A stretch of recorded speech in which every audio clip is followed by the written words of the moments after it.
Today special ఏంటి మీ ఇంట్లో? నేనైతే గోంగూర పచ్చడి చేద్దామని చెప్పి దాన్ని ప్రిపేర్ చేశాను.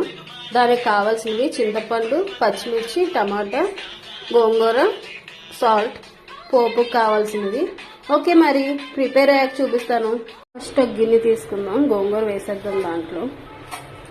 నెక్స్ట్ టమాటా వేసేద్దాం, నిమ్మకాయ సైజ్ అంత చింతపండు. అయితే ఘాట్ ఎక్కువ అంటే స్పైసీగా తింటాం, సో పచ్చిమిర్చి ఒక 8 వేసుకున్నాం. సాల్ట్.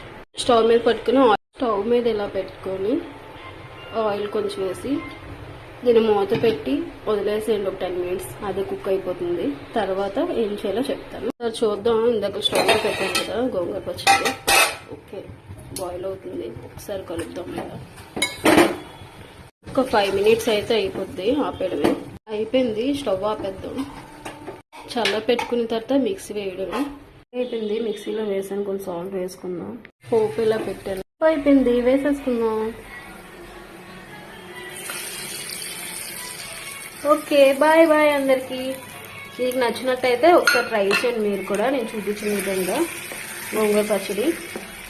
Okay, bye bye. ఆగండి, వెళ్ళే ముందు ఒక లైక్, ఒక షేర్ ఇచ్చుకోండి. ఇప్పుడు బాయ్ బాయ్.